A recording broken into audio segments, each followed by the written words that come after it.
Hello, everybody, and welcome to the first episode of Boylan Point. I am your host, Daniel Boylan, and this is the very first time I've ever done anything like this ever, and I am so excited. I've never done a podcast before, but I felt that I have so many things that I need to say that are longer than a 30-second TikTok, so I was like, let's whip out the microphone, let's whip out GarageBand, and let's figure something out. So, let me tell you guys a little bit about me, because I feel like a lot of you guys probably don't know that much about me. My name is Daniel Boylan. I am 15 years old. I am from Northern Ireland. Well, sort of. I'm from Scotland, sort of. Like, I was born there and lived there for a couple of years, and my dad's from there. So technically I'm from there, but I've lived in Northern Ireland for pretty much as long as I can remember. But a big part of my life, the biggest part of my life is music. I am such a music fan. I'm an artist. I'm a singer. If you don't know that, I'm a singer. I release music. I'm a singer-songwriter myself. And you can stream all my music wherever you stream your music. So Spotify, Apple Music, wherever. So yeah, get streaming, guys.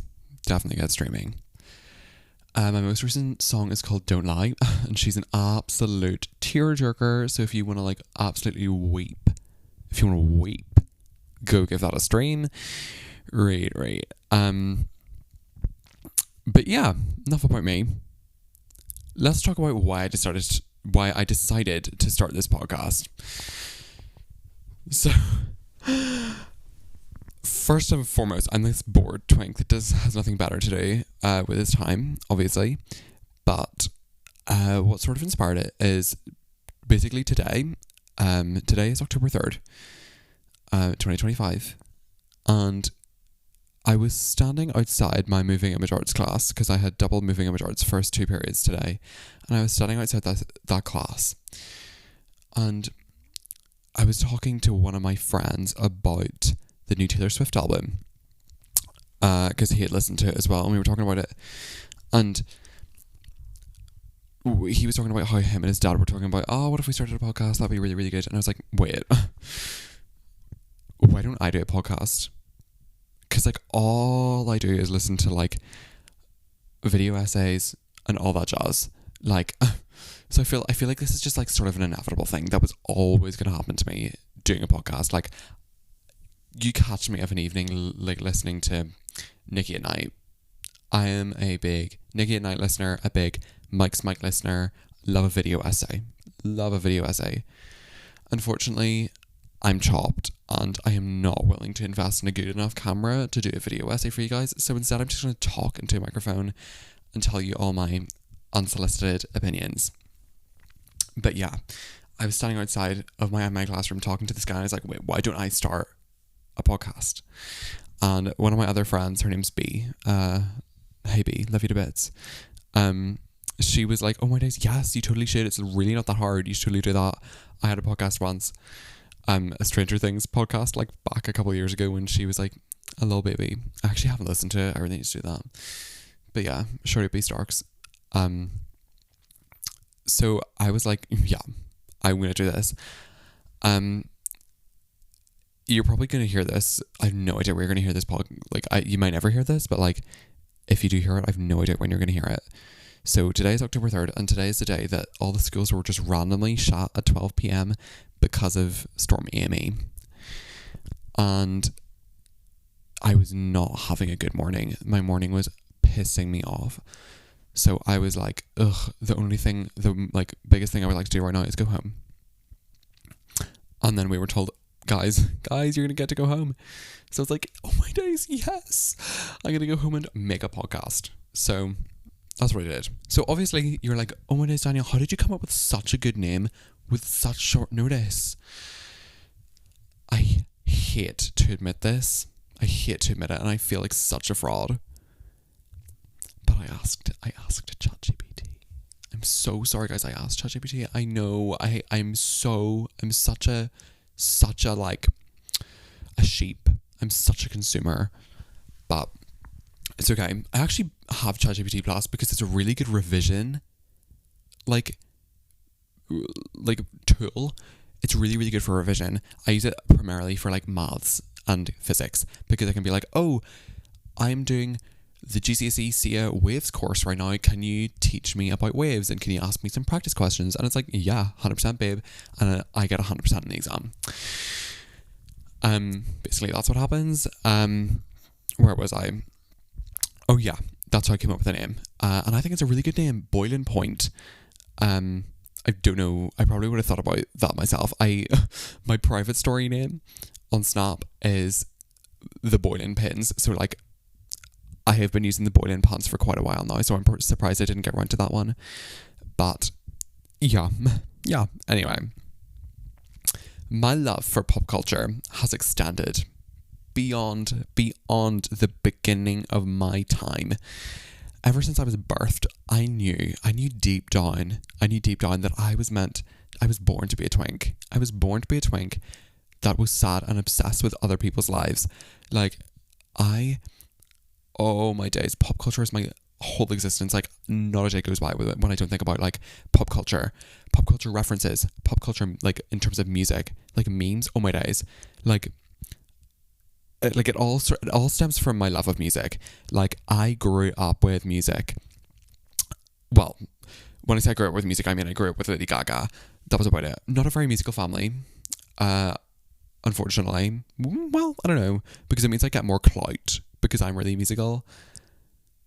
Yeah, I don't know. Blessing or curse? That's a debate for another time. But yeah, I was a very big 2010s lil music girl because I was born in 2009. I know, just a little baby. But I grew up with a lot of music like Lady Gaga and One Direction and all that jazz. So I am very acquired with a good pop song. Marry the Night was my jam. There's actually this video of me dancing around in my nappy to Marry the Night. So yeah, he was queer before he even knew it. I also love Stan Twitter. Stan Twitter memes, like, oh my days, I send my friends Stan Twitter memes on Instagram all the time. And they're like, Daniel, what is this? Why are you sending me this? And I'm like, because it's so funny and I laughed out loud. Oh my days, there was this one the other day and I literally couldn't stop peeing myself. Oh, but let me try to remember. It was like, oh my days, I can't remember. But it was something like, when 143 hits 1 billion streams, the answer will be yes. So obviously the answer is going to be no, because like 143 is like the biggest chop of all time. That's another story for another day. Oh my days, Katy Perry. She's embracing the chop. I think that's a skill. She's embraced the chop and she's embraced the flop. She knows that her music is bad and she knows she's never going to ever be able. She knows that she's never going to be able to recreate what was Teenage Dream, and that's okay. That's okay. She understands that. She's birthing babies now. She's dumped her man. She's moved on to better things. She's been in space. Fair play. But yeah, I love Stan Twitter and pop culture. But yeah, let's go back a wee step. I was talking about how I was listening to the Life of a Showgirl this morning. Sorry, I'm stuck in last year. And how I felt about the album to this guy. I was talking about how I felt about the album. And I was like, wait. I have a lot to say about this album and my friends do not want to hear it. They do not want to hear it. So I'm going to put it in podcast form and I'm going to talk about this until I want to stop, which is probably going to be never, but that's besides the point. So let's talk about Taylor Swift. Let's talk about Miss, soon to be Mrs. Kelsey. But let's talk about her. And let's talk about her new album. I'm just going to give you a little bit of a recap or an insight into what my thoughts on Taylor Swift are. Obviously, I'm a little 15-year-old boy sitting in my bedroom right now with all of the lights turned off. There's a lethal storm outside. And I'm in Northern Ireland. Whereas she is 35? She is an engaged woman. She has a fiance. She has a net worth of more than $1 billion. So like whatever she does, fair play, because you got yourself there, and I have the utmost respect for that. And you're living my dream. You're living my dream, babe. Getting to go on a tour like that, oh, flip me. That's the dream, babe. So respect, major respect. But I am not afraid to hold back on my opinions. But a big ethos of mine is never say anything that you would not like the person that you're talking about to hear. So whatever I say, if Taylor hears this, that is totally okay. I don't mind if Taylor Swift hears this. She probably will hear this because obviously I carry really great influence in just sort of pop culture generally, so she probably will. But I don't care if she hears any of this, because I would say this to her face. Well, if I did see her in real life, I'd probably be like, oh my days, Taylor, I love you so much. But that's besides the point. Okay. Here are my overarching thoughts on her. She lacks uniqueness. She really lacks recently, not always, but recently, she's really lacked uniqueness. I'm going to say from Lover onwards. So like ever since she broke the record deal, or ever since her music got stolen even, her music has been not memorable. And I'm talking about this sonically and in terms of visuals.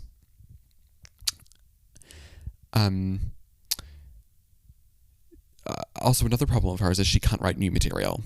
She's got the Joshua Bassett effect, as I like to call it. She just writes the same song over and over again. Is that always the case? No.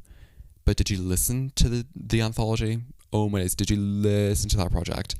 Name one song that doesn't sound like another song that she's written. Exactly. You can't. And it's because she just writes the same song over and over and over again. But that's okay. Get your bag, girl. That was the biggest debuting album of all time. So that's valid. But let's get a positive in there, because I've been very negative so far. She's a performer and she's a poet, not a musician. And this is what I want to talk about. I think there's a really grave and bold difference between being a performer and being a musician. People that are musicians are, let me think off the top of my head. Billie Eilish, she's a musician through and through. SZA, she's a musician through and through. People that are performers, Taylor Swift is a performer. Zara Larsson, she's not a musician, she's a performer. Her music, she could literally be doing anything. She could be a drag queen and she could be lip syncing to this, like, sorry, I have no idea where I was going with that, but she's a performer. She doesn't need to have her own music. All she needs to do is perform, and that's okay. That's okay. Being a performer is just as good as being a musician. They're just two different talents, which are under the same umbrella. But Taylor Swift is a performer, 100%. But she's also a poet. That girl can write lyrics. Especially in Torture Poets Department. Like, some of the words she was writing was like, that was brilliant. Like, fair play. Like, that was good. That was good stuff. But she's a performer as well. That's her main thing. I went to see the Eras Tour on the 29th of June last year in Dublin on night 2. Was it one of the best nights of my life? Yes. Would I see it again? Yes. Looking back, was all the music she played good? No. But that's okay. That's okay. Let me talk a little bit about her past projects. So, Torture Poets Department. Let's just talk about Torture Poets. I remember when this album was announced, and I was like, whoa, girl. What are we doing? This is giving unplanned. Cover art was giving bland. I hated the cover art. I really disliked it. I was like, whoa, this is a bit weird. But different. It felt different. And I was like, okay, valid. She's trying something new. I'm excited. Is this going to be Folklore Part 2 or what? I had high hopes. I had high hopes for Torture Poets. I even invested like 40 quid in a vinyl. Yeah, I did. I invested 40 quid in a vinyl. I pre-ordered the Black Dog edition. I'm glad I did. And I'm glad I have it. I've got the memes attached to it, so that's good. But that album really under-delivered for me. Personally, when I'm listening to music, sonics are first. Sonics come first, and then lyrics, I would say. Because, well, it depends on the song, but if it's Taylor Swift, I'm focusing on the sonics because I know she can write, and I want something new from her sonically. Torture Poets Department did not do that for me. I was talking to one of my friends, I was talking to B today about how I really like this song, I Can Do It With a Broken Heart. Because that song is different. I'm like, whoa. Wait, you can't eat. I also really like this song, Guilty as Sin. I think Guilty as Sin is verging on something new. I think that's a good song. Fresh Out the Slammer, good one. Are there any good anthology ones? Chloe, Sam, Sophia, and Marcus. That was like, okay. But the rest of them were boring and bland. Why did she choose Fortnite for this single? I don't know. That was a choice that she made. But yeah. A lot of people have been saying that they believe the Torture Poets Department was unplanned. And it wasn't part of her schedule. It wasn't part of her 3-year plan that she called, what she calls. And I'm like, wait, low-key, I definitely agree with that. That was not part of her 3-year plan. It felt so random, felt so like, it didn't feel forced, but it felt like so just like, here's everything I've ever written ever, take it as you will. And I'm like, girl, that's not the art. That's not the art. Put this on your Patreon. Put this on your like OnlyFans. I want to have to like, that's like, those are deep cuts. Those are like, that can live in the voice notes. That does need to come out. That project should have been an EP, and it should have consisted of about 6 songs with versatility. But she didn't clock that. She was like, let's just put out every single song I've ever written ever, and that pissed me off. And I don't like that.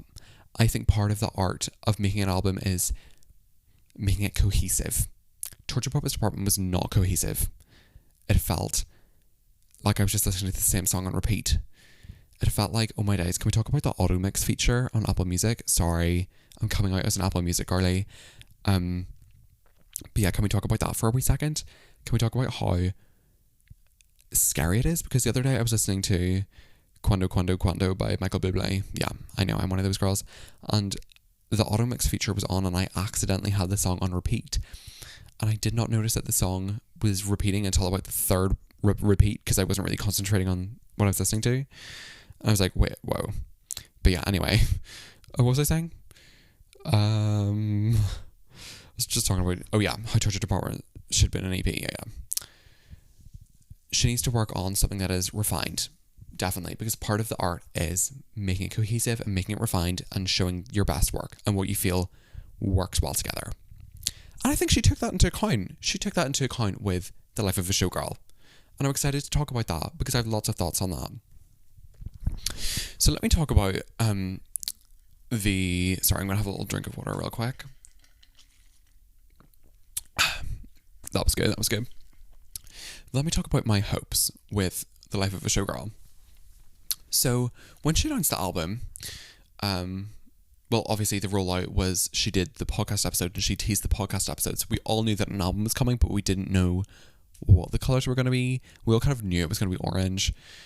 We didn't really know what the cover was going to be. And we had no idea what was coming. And to be honest, when I found out that she was announcing a new album, I was like, whoa, girl, you finished the Eras tour about a week ago and you dropped Torture Poets Department about 2 days ago. Let's have a breath. Let's I don't know, let's like have a baby or something. Let's like mix it up a bit. I feel she needed time and she didn't take the time. Yeah, I think that's something that people are just like not doing recently. People are not taking time. People are just like next thing. And I'm like, girl, take a breather. It's okay.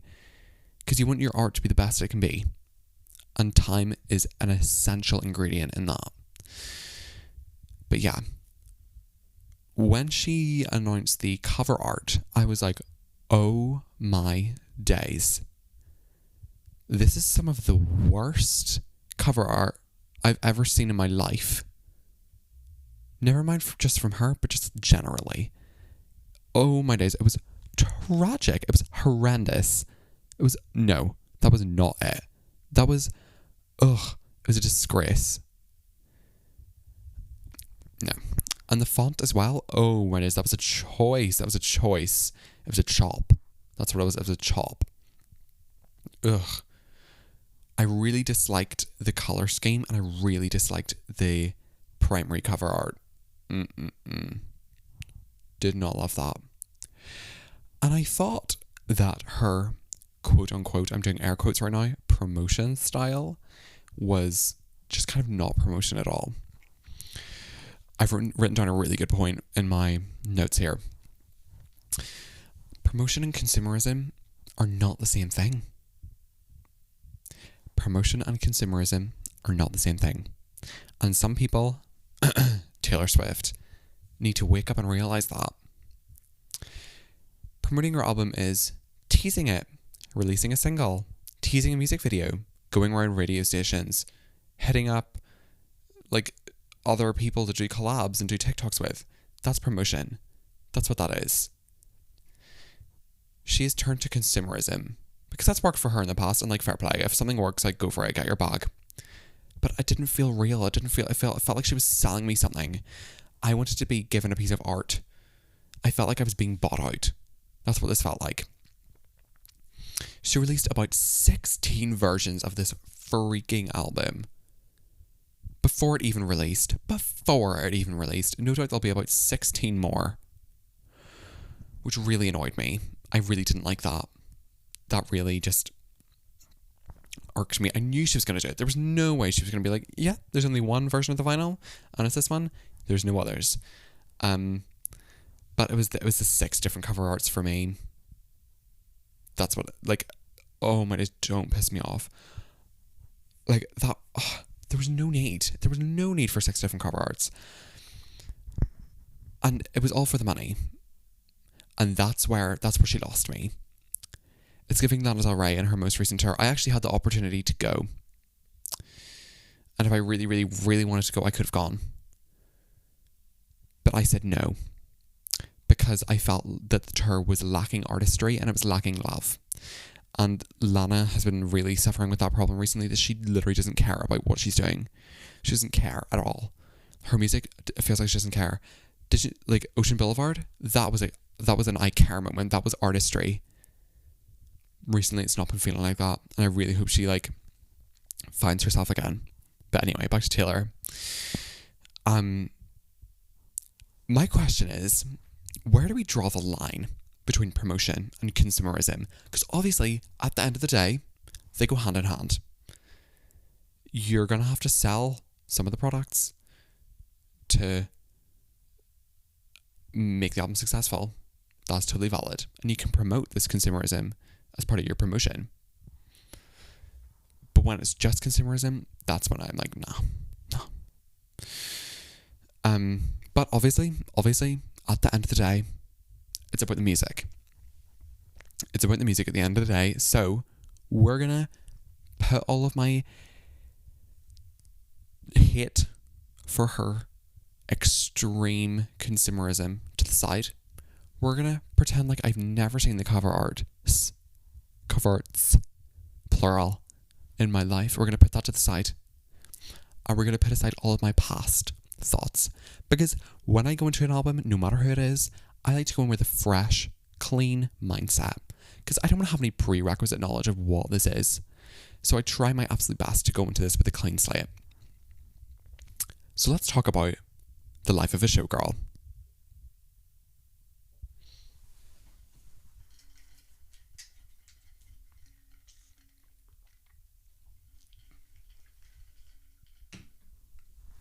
So, let me paint a little bit of a picture about how I started listening to this album. So I was actually really excited for this album to come out. Most of my friends weren't, which is totally valid, because most of her music recently has not been the best, but that's totally fine. I was excited because I was like, new Taylor music, she has the opportunity to try something new. She's made her project more cohesive. More compact and refined. We don't know if it's cohesive yet. So I was excited. I was excited to see if she decided to like do something new. And she was working with Max Martin and Shellback. So I was like, okay, this finna eat.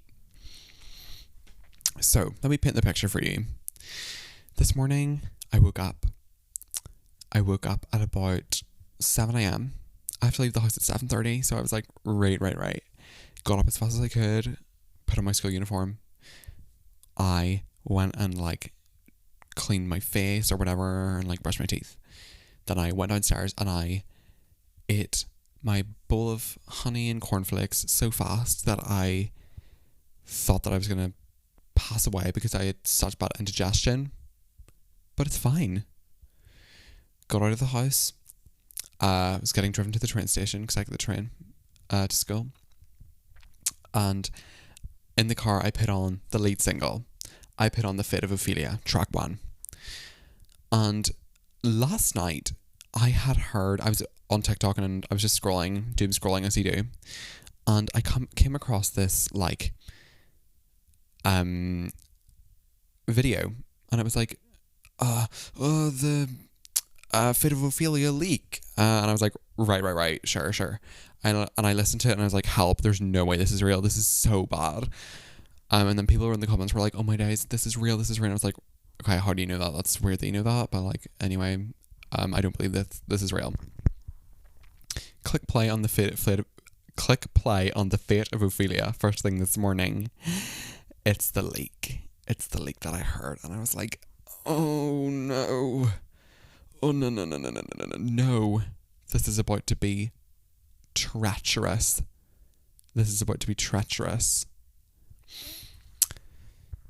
So yeah. This song was her trying her absolute best. She was trying so hard to write a new song. But it didn't work. Her thing is that she needs to start trying new things because she's just done the same thing for the past 19 years. And that's okay. For some people that works. And a lot of people believe that works for her. Personally, I don't. I kind of want something new from her. And this is her trying to do something new. Because basically what she did is she had her typical 4 chords.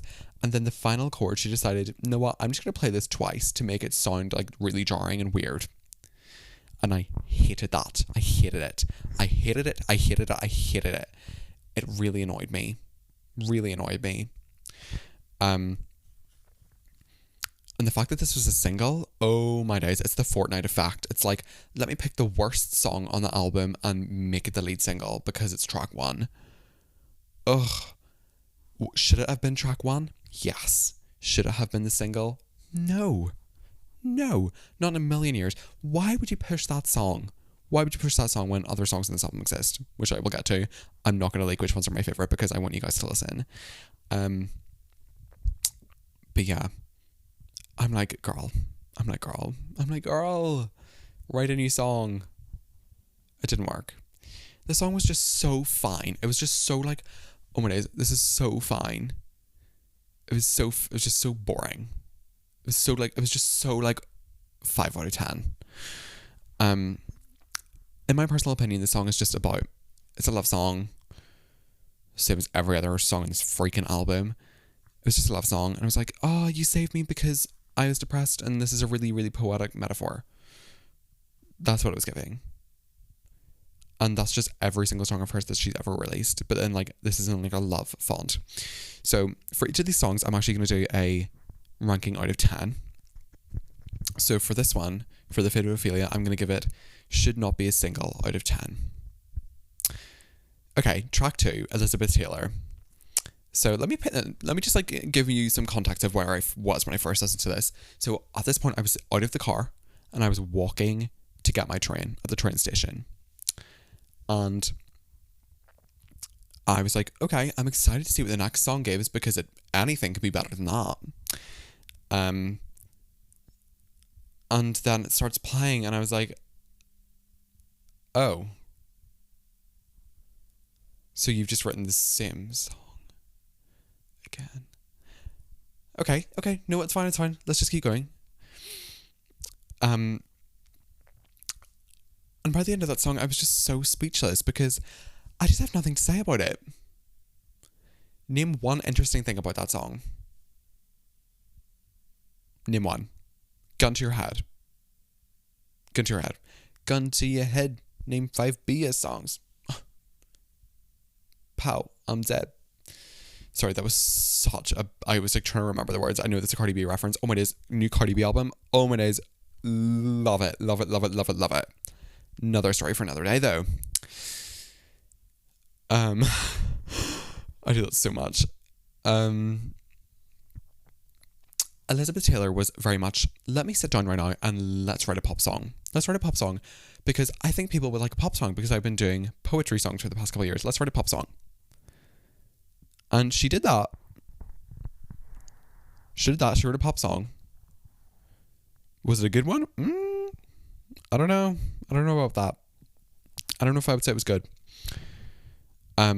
What this song is about, oh my days, literally couldn't tell you, and I don't care enough to like actually look at the lyrics. Like that would be putting me out of my way to do that. So I'm like, I don't care. If that song comes on, will I listen to it? Yeah. I wouldn't say it's a skip. Neither is Fit of Ophelia. I think Fit of Ophelia and Elizabeth Taylor are not skips. If I was like putting the album on shuffle, I would listen to those two songs. So for Elizabeth Taylor, I would give this song generic out of 10. Okay. This is where it starts to get a little bit good. Track 3, Opalite. Opalite. What this word means? I'm not 100% sure. I'm guessing it's a colour from the context of the song. But I don't really know. I'm not going to look it up either because I don't really care. At this point, I was sitting on the train and I was excited to hear the next song because anything could have been better than those two. And I was right. I quite like this song. This song was good. This is like, let me sit down and write a pop song, but if it was done well. This song was it was just like, she followed that pop formula and it came out well. She put all those ingredients in the oven and she baked a gorgeous, bootylicious cake. It's a great song. And I feel like that's objective. I feel even if you didn't like pop music, you couldn't deny that this is a really well crafted and a really intentional song. I think it's really, really good. This song is it's really fun. I think it's really, really fun. And while I was listening to it, I took a screenshot of it and I put it on my private story. And let me pull up exactly what I said. Because we need to have the receipts. So I said, this is my kind of Christmassy pop that is so cheesy. It hurts, but it's so good. If anyone knows me on a really, really deep and personal level, if you ask me what my favourite genre of music is, I will either say R&B or Christmas. And I'm fully serious. Like, Christmas music. I would be listening to Christmas music all year round. One of my favourite Christmas songs ever is Miss You Most at Christmas Time by Mariah Carey. Also love December 25th by Charlie Puth. I could go on for days. And when the time comes, we will be doing a Christmas music episode. Me talking about Christmas music and why Christmas music is so appealing to the ear, because I would love to get into the science and the theory of that. But this sounds like a Christmas song. If you put some jingle bells over that and changed one or two of the words to Christmas or Rudolph or Santa or milk or cookie, you would have had a Christmas song, which I love. I think there was a chord in it, and off the top of my head, it was a minor chord, but with the dominant note underneath it as like the root note. Oh, I love that chord. I use that chord as a second chord of my song Don't Lie. Hashtag stream everywhere. But yeah, I think it's really cute. that chord. What the song's about, I don't really know. I can't really remember, and I'm not going to look at the lyrics because I don't care. So I give this song Christmas out of 10, which is the best score so far. So she's doing well. Let's talk about track 4 now. Father Figure. So obviously, we all know what the whole thing was with this song. The whole thing was that Mr. George Michael was credited on this song. Rest in peace, obviously. And I was like, whoa, okay, interesting. So she's going to interpolate this song. Don't really know how she's going to do that. Never thought she was going to sample it, but I thought it was going to be like an interpolation. There was an inkling inside of me that was like, oh, she's going to do a cover. Or like a response. And call it Mother Figure. No, I'm joking. But yeah, I listened to this song and I thought this song was good. I thought it was good. I quite liked it. But like, at the same time, I liked it sonically. Not necessarily lyrically. Lyrically, I was like, oh. I was like, oh, right. Let me pull up some of the lyrics. Because like, I really like this song sonically. And obviously, as I said, that's the primary thing that I look for. But, sorry, I'm just trying to pull up lyrics here. Taylor Swift lyrics. Because some of these lyrics are hilarious. Okay, this is the hook. I'll be your father figure. I drink that brown liquor. I can make deals with the devil because my dick's bigger. This love is pure profit. Just stab into my office. I dry your tears with my sleeve. Don't piss me off. Don't piss me off. That is a bad chorus. It's giving. See if she talks about stepping into my office one more time on a freaking album, Midnight's Torture Poets Department, and now this. Ugh. Don't annoy me. Don't piss me off. It was a good song though. It was sonically interesting. What it was about. Why do I even talk about what it's about? Because we both know that I don't really know what any of them are about. I just like, ugh. I just want to talk about something I don't even know. Yeah. Ugh. Yeah. Period. I've written here in my notes that I have given this one mommy out of 10. Not really sure what I meant by that. And by the way, this was me 30 minutes ago that wrote this. So, or probably an hour now. Float me, I've been talking for 37 minutes. Oh my days. I need to be told to shut up. But yeah. Okay, moving on. Oh my days. Oh my days. Oh my days. This one was funny. Track 5. Eldest daughter. Be a favorite daughter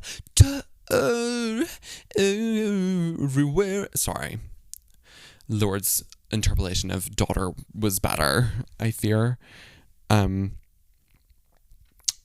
Okay, so obviously we knew this was going to be a piano ballad because it's track 5. We all know the infamous Taylor Swift track 5 lore.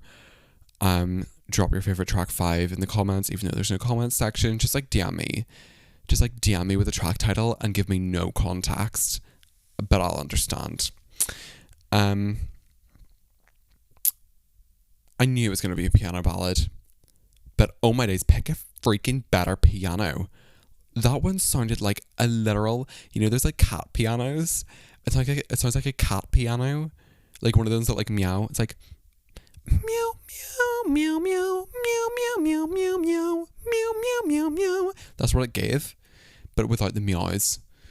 And like, girl, fix your pedal. Her pedal was broken, and that really annoyed me. The piano was so bad. The piano part was so badly written. Oh. Yeah, anyway, let's move on. So we've established that the instrumentation on this song was purr. That's fine, we can move past that. Because maybe the lyrics will save us. Oh no they won't. Oh no they won't. Let's look up some of the lyrics for this song. Because this one actually, This really did something to me. Often when I read out lyrics, it sounds so much more cheesy than it actually does in the song. But no, I think it actually sounds cheesier in the song. She opens with, everybody's so punk on the internet. Everybody's unbothered till they're not. Every joke's just trolling and memes. Sad as it seems, apathy is hot. Don't piss me off. Don't piss me off. Don't piss me off. Ugh. That really, really, really irked me. And basically that whole album is like that. Sorry, the whole song is like that. Which I didn't love. Oh, and as I saw this tweet today and it really made me laugh. It said, Taylor finally making an album that Travis could understand, like lyrically. And I was like, oh my days, trying not to pee myself because that's literally what this is. This song was like, oh, I need to write a track 5, so let me write a track 5. No, it shouldn't work like that. It lacked emotion. It lacked emotion. It really, really did. And when I was sitting on the train listening to this song, I almost skipped it. I almost did. And this is the song where I feel like she's beginning on the project. Like, there's not a big lot of artistry, but you can really feel the Taylor Swiftness in it. This is like, it sounds like a song that I would write if I sat down and tried to write a Taylor Swift song, you know? It's that kind of jazz. So out of 10, I gave this small girl. I gave this small girl out of 10. Yeah. Also, I want to preface that I'm not making fun of Taylor Swift. I'm making fun of her music, okay? I'm also not making fun of it. I'm just critiquing it. And my opinions are not necessarily always correct. Well, no, they are. My opinions are always correct, actually. Oh, my days. Oh, my days. Track 6, you guys. Sorry, I just like moved in my bed because I had to properly sit up to talk about this one. Ruin the Friendship. It's what this song is called. Track 6. My expectations were so high. They were through the blimmin' roof. They were through the roof. I thought the song was going to be so good. This is what I've written in my notes. I've written to talk about expectations. I've also written to talk about what the song is about. I've written that the song is not memorable, and that there seems to be a little bit of a pattern of a song there seems to be a little bit of a pattern that most songs on this album are not memorable. And I feel like this is really when the writing really went downhill. So let me talk about what this song I think is about, because I really, really, really wanted to I really, really, really want to say I really wanted to talk about what I thought this song was about. And correct me if you guys think that I'm wrong. What I got from this song is that one of her friends, or one of her friends' boyfriends, it's about one of her friends' boyfriends from years ago, and she wishes that she made out with him randomly, but he died. That's kind of what I got from this. I'm getting that she really wanted to make up with this guy, but then one day he randomly died, and she came home to talk to his grave and say to his grave that she wishes that she made out with him. If so, goals, that's going to be me in 20 years with the men in my life. Well, actually, no, there's no attractive men in my life. But yeah, that's real. I get you because of that, but the song was just not good. I gave this question mark out of 10 because I was a little bit alarmed by the lyricism because of how taken aback. I didn't actually really pay attention to the quality of it. I was just so infatuated with the fact that she was talking about how the person she wishes she kissed died. But anyway, we move. Yeah, I gave that question mark out of 10. So track 7, actually romantic. Right. And now I'm going to do an Olivia Wilde nod. Yeah. So, obviously, who didn't see the leaked lyrics? Who didn't? Put your hand up if you did not see the leaked lyrics. See? No one put their hand up. The leaked lyrics were... Right, sorry, I should definitely have my receipts a lot more prepared, because I came in with the lyrics are, And then I like go to look it up. What's this song called? Actually Romantic. Actually Romantic lyrics. Right. Okay. I heard you call me boring Barbie when the cokes got you brave. High five my ex and then you said you're glad he ghosted me. Wrote me a song saying it makes you sick to see my face. Some people might be offended. That's the first verse. Obviously, when she says the word coke, the first word that comes to her mind is Charlie XCX. The song is obviously about Charlie XCX, but I thought that Taylor's response was... It's almost like it's like she didn't listen to Sympathy as a Knife. Sympathy as a Knife is a song... Oh my God, see, if you haven't listened to Sympathy as a Knife, like, what are you doing with your life?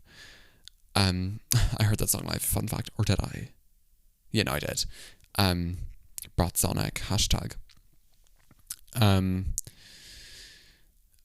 But yeah, I don't think Taylor listened to Sympathy as a Knife because she must have heard like, oh, Charlie wrote a song about you, but I don't think she actually heard what the song was about. Charlie was writing about how she was jealous of Taylor Swift, basically, and she's taking this as Charlie XCX hates her. I don't think that's the case at all. Like, at all. But yeah, Taylor did take it as that. I've written in my notes that Taylor is the one who's snorting stuff when she thought that this was a good song. This is a really bad song. If this is your clapback to Sympathy as a Knife, flip me, girl. You've got to pull your socks up because Sympathy as a Knife is a bop, and this is a song with a riff at the start which has been used about 4 million times by every single person who's ever played a guitar ever in their life. I was like, what is this song and why have I heard it before? This is not a Taylor Swift song. Ugh, yeah. It annoyed me. Chords were boring. It was too cheesy. Lyrics were bad. There was no concept. It was just I just didn't like it. And I ranked this should be a vault track out of 10. Now, let's talk about Taylor Swift positively for once now. Let's talk about track 8, Wishlist. Okay. I know I said I was going to talk about her positively, but let's start with the negative, actually. Why the dollar signs? Oh my days, the dollar signs pissed me off. Like, it's giving millennial, which I know she fully is, and like fully respect that. But like, personally, if I wrote that song, I would not put the dollar signs there. Second note I've written is, oh my days. See, when the song started playing, it sounded like exactly like this song that I hear on TikTok all the time. It's like 5-second intervals. If you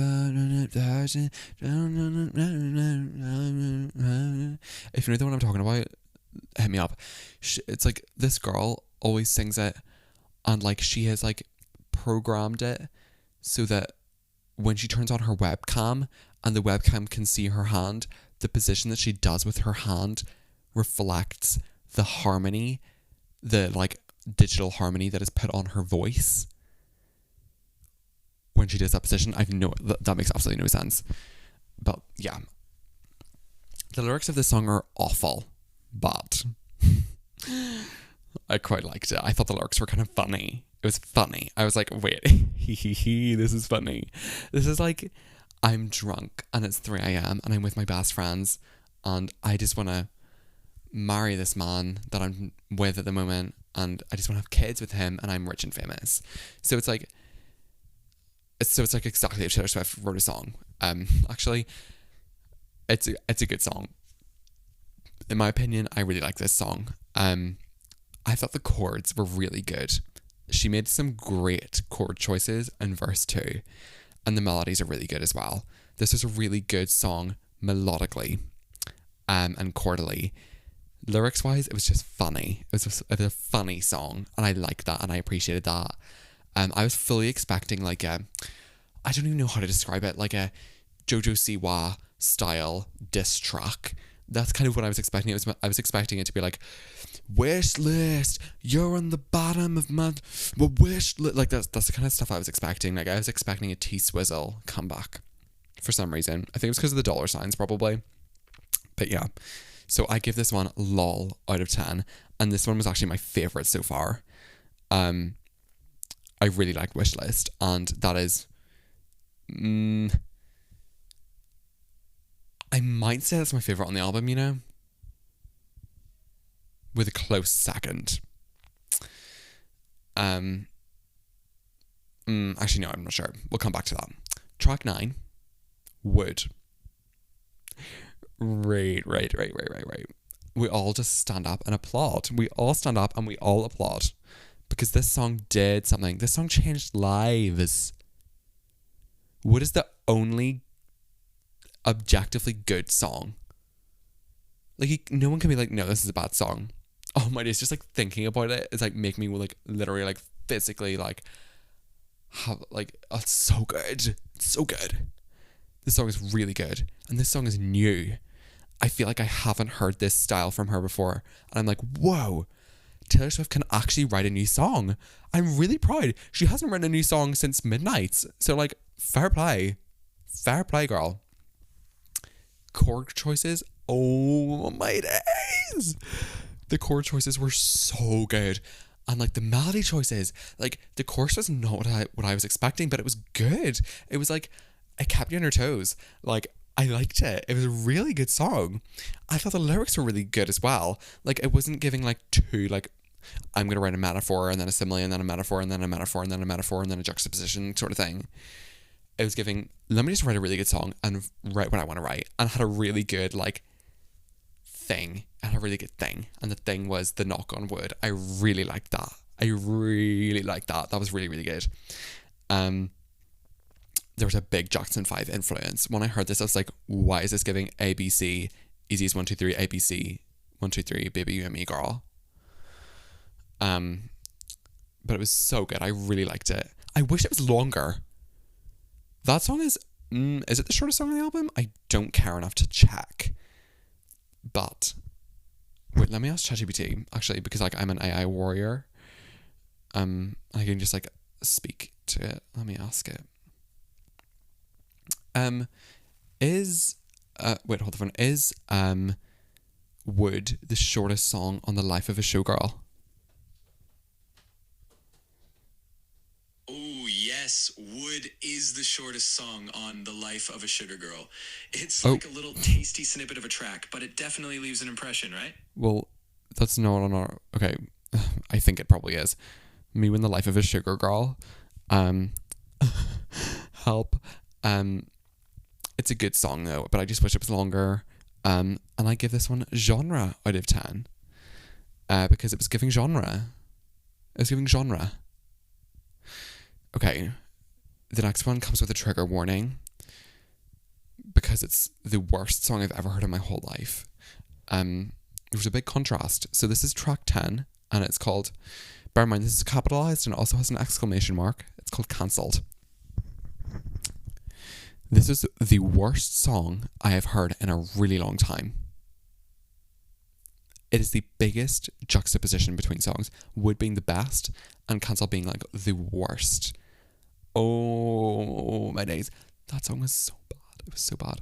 Just like, I really don't even want to talk about it because it was just so bad. I think I have listened to it twice today. I listened to the rest of them about 6 or 7 times. Like 6 or 7 times. Sorry.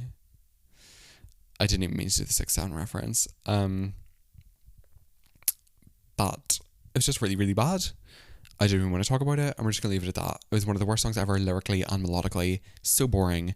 So just like, oh, I need to write an 11th and a 12th song, so I can have 12 songs on TS12. That's what it gave. I hated it. Hated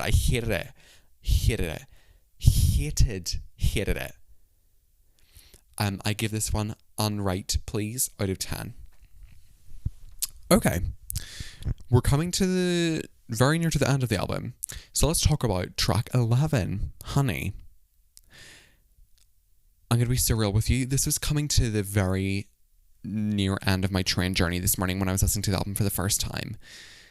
we were coming very close to the end. And I was like, this is so boring. I'm not loving this song. And I just wanted to get through the album. I wanted to say that I finished it before I got to school. So after half of it, I skipped it. I skipped it because I really didn't like it on first listen. First listen, I really didn't like it. But then, during moving in the charts, I was listening to the album again, and I was like, wait, I should have given this one more of a chance, because the second half was like really good, and the first half was good. It's an objectively good song. Like it's like a really well crafted pop song, and I think the lyrics and the story is good. There's a good story with this one.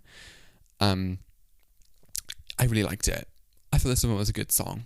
This is a good song from this album. I wish I'd given it more of an opportunity on the first listen about, when would that have been, about 12 hours ago. That's how quick I come up with opinions. I heard this stuff for the first time 12 hours ago. No doubt, like, I'll be saying Cancelled is the best song first thing tomorrow morning. But, like, that's fine. We move. Nothing was special, but it's an objectively good song. So I'm going to give this song...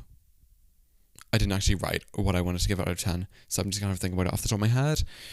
I'm going to give this one...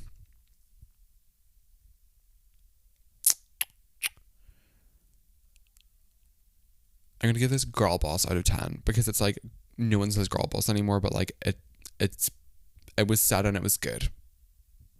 It was sad and it hit. It's a good song. Like, if that was on in the background, I would not be complaining, you know? Right. So we're at the very end. We're at track 12. Right. Track 12 is the title track, The Life of a Showgirl. Heike did not really, when she announced the title of the album, I did not expect there to be a title track. Same as Torture Poets Department did not expect there to be a title track on that album, but there was. And I quite like that song, actually. But The Life of a Showgirl. Let's talk about this song. So when I found out that it was featuring Sabrina Carpenter, I was like, whoa, this is about to be good. This is about to be good. Because I think that Sabrina Carpenter was a brilliant artist. I was lucky enough to see Sabrina Carpenter back in 2023 before her espresso moment, which I was incredibly grateful for. I went to see her with one of my good friends, Beth Cunningham. Shout out. And I saw her in Dublin back, I think it was maybe like June time. I can't really remember, but yeah, June 2023 maybe. And it was before Espresso, and it was before all of her big moment. So I was an OG fan, and this was the emails I can't send her. And this show was brilliant. I loved it. So I'm a big Sabrina Carpenter fan. And I actually really, really like Man's Best Friend. I think Man's Best Friend is a really good album. It's a good album. It might be one of the highlights of the year so far. It's really good. Like, it's a really good album. My favourite is maybe Never Getting Laid. I really like that song. I think it's really, really good. But let's talk about this song now. So my first impressions of this song, my first impression was, oh, wait, this is a really good conclusion to an album. This is a good conclusion. But I realised why it was a good conclusion. I took some time to reflect on the album, and I realised, wait, this is not an album. This is a musical. Taylor Swift, she wrote a musical. This was not an album. And The Life of a Showgirl being the closing song, Be So For Real. This is a musical. This is a musical. It sounds like she wrote this as a musical, and she's like, oh no, let me try it again and release this as an album. I was like, whoa, this is a musical. The song, first verse and chorus, I was like, okay, what is that melody? Because I've heard it before. Nothing really that special. Some of the lyrics are good. Some of them are not. And then Sabrina came in on the second verse, and I was like, get off of this song. Get away. Get away. Babe, this is not your place. This is not your home. She She did not need to be on that song. And I mean that with the utmost love. I really do. She did not need to be on that song, and that's okay. Yeah. It was a good closer. Didn't love the song. I like the way it ended though. I like the wee voice note with the like, and that's all we have for you tonight, guys. Thank you so much for coming and for the dancers and the band. That was good. That was cute. It was a good closer, but it was very conceptual. It wasn't a good song. So I give that one Theatre Kid out of 10. And that is not a compliment.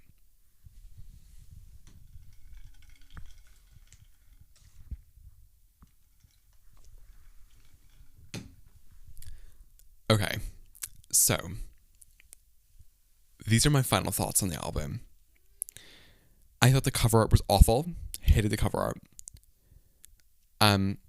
This album sounds like a musical. Her writing is on a dramatic decline. Her visuals generally are just really bad. Her artistry is dying/dead. And she needs to take 5 years off and then surprise drop an album that is actually new. That's what she needs to do. That's worked for a lot of people. It really has. So she needs to do that. And I think it's her time. She deserves a couple of years off. Girl, go get married. Go get married. Have a kid. And write a great album about having a kid. And then make that your last album you ever write. Please. And this album is a cash grab. Why she needed the cash to grab?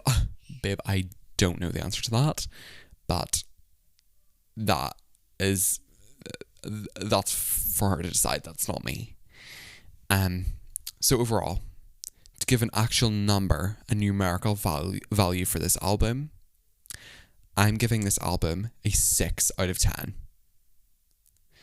Do I feel that the actual phrase, the life of a showgirl, could have been so much more of a concept and could have been achieved so much of a higher standard than this? 100%. But did I think that she would do it? No. So, those are my thoughts on the life of a showgirl. Thank you so much for listening to this opening, premiering episode, my little pilot of Boiling Point. I really, really hope you enjoyed. This is so much fun to record. I forgot how much I love talking. I just talked for an hour about something I heard for the first time 12 hours ago. So I'm quite proud of myself. There will be so many more of these episodes to come, and I'm not gonna restrict myself into the box of just doing music reviews, because I love talking about pop culture and I love talking about things like that and like movies and stuff. So, and I'll also definitely bring people onto the show. So there's going to be so many more things to come. Nothing's planned. I just want this to be just like a little bit that I do here and then. But I just really want to share my thoughts on this album because I had so much to say. And I know I sound like a Taylor Swift hater, but in fact I actually do quite like Taylor Swift. And I literally want to be her so bad. But yeah. Thank you so much for listening. My name is Daniel Boylan. Keep streaming, don't lie. And yeah, that's all from me. Love you all so much. Hope you all have a great day.